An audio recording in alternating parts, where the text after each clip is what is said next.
Salut à tous et bienvenue dans ce nouveau thread d'horreur. Vous vous demandez pourquoi cette introduction? Eh bien toujours parce qu'elle est en lien avec ce qui va se passer. On va parler d'une femme maléfique, manipulatrice, qui a terrorisé des enfants et qui a brisé toute une famille. Je vous laisse venir avec moi, let's go.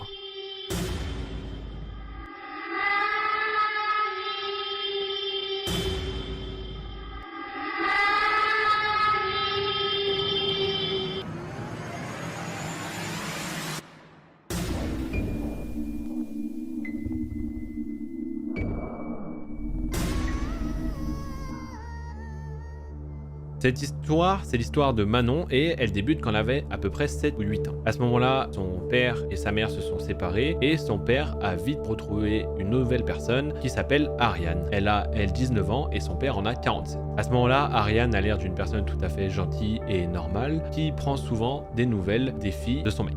Comme déjà à ce moment-là, Manon va toute seule à l'école, elle a déjà son téléphone portable et dans son téléphone, il n'y a pas 50 000 numéros, il y a le numéro de son père, de sa mère et de sa grand-mère et c'est tout. Cette histoire, elle commence simplement par des appels téléphoniques, beaucoup d'appels téléphoniques. Évidemment, Manon à ce moment-là a 7 ans et sa mère lui interdit de répondre aux appels qu'elle ne connaît pas. Sauf que au bout d'un moment, malgré les interdictions, avec tous ces appels, elle finit par répondre et elle se rend compte que c'est Ariane qui lui demande simplement si tout va bien, etc. Elle prend juste des nouvelles et au départ, pas de soucis. Sauf que après ça, maintenant que Ariane sait que c'est vraiment le numéro de Manon, elle continue de l'appeler et de la harceler non-stop d'appels, etc. Bref, ça ne s'arrête jamais. Manon évite de répondre, mais évidemment la mère de Manon remarque qu'il se passe quelque chose et finalement elle en parle à Ariane et lui dit d'arrêter de l'appeler tout le temps, etc. Bref, que tout ça cesse quoi. Et que si vraiment elle voulait contacter Manon, elle avait qu'à passer par sa mère. Bref, ça s'est arrêté pendant quelques jours, mais quelques jours après, ça a repris. Et cette fois-ci, Manon a décidé de répondre parce qu'elle en avait marre, elle voulait lui demander d'arrêter. Sauf qu'au moment où elle répond, Ariane lui dit simplement que son père ne l'aime pas,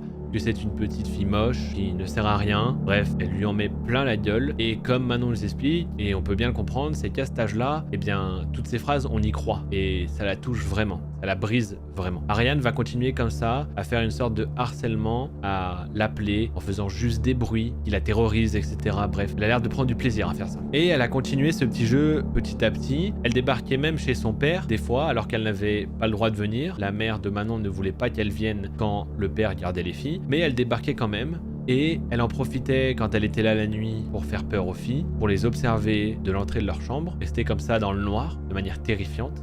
Elle observait même le père de Manon dormir par la fenêtre, c'est-à-dire qu'elle se mettait à l'extérieur et qu'elle le regardait tel un film d'horreur quoi. Ça lui a valu plusieurs rencontres avec elle dans les couloirs de la maison la nuit, où elle était juste cachée dans un coin, etc. Et elle essayait d'effrayer tout le monde, bref, elle jouait un peu au film d'horreur, quoi, le truc vraiment terrifiant. Manon, qui est toujours jeune, elle recevait régulièrement des appels de menaces de mort, et la mère de Manon recevait carrément des menaces d'enlèvement de ses filles, etc.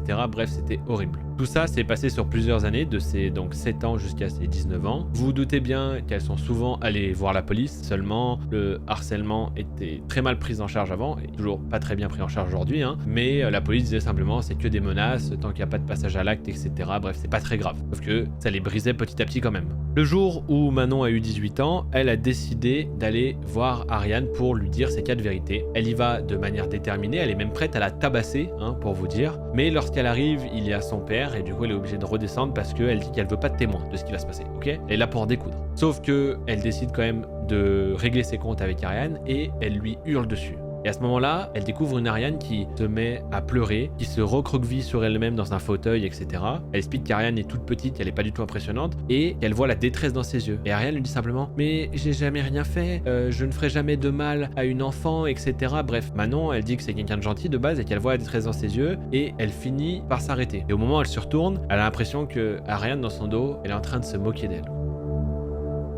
Bref, Manon, elle part, elle est encore plus énervée qu'avant, mais elle s'en va, et malheureusement, cette histoire se termine pas là. Quelques jours plus tard, elle apprend que Ariane est venue chercher son père avec son nouveau copain, et qu'ils l'ont tabassé à la barre de fer. Ils l'ont carrément envoyé à l'hôpital, il était pratiquement mort.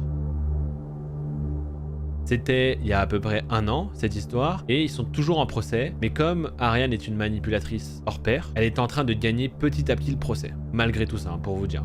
Manon elle explique qu'elle attend d'avoir l'énergie nécessaire pour engager des poursuites contre elle, parce qu'elle dit qu'elle a détruit sa vie, détruit sa famille. Sa sœur à Manon ne veut même plus de contact avec son père, sa mère non plus, et c'est la seule à avoir encore des contacts avec son père. Manon est passée sur certains détails, comme quoi elle a ouvert plusieurs lignes téléphoniques pour les harceler, elle s'est fait passer pour des personnes pour les menacer, elle n'a jamais arrêté de les torturer. Je vous montre directement un autre trait d'horreur à regarder pour ce calendrier de l'Avent de l'horreur, car en ce moment, pour ceux qui ne le savent pas, je fais une vidéo par jour, comme un calendrier de l'Avent jusqu'au 24, voilà. Et moi, je vous souhaite une excellente matinée, nuit, journée, ce que vous voulez, et je vous fais un bisou là.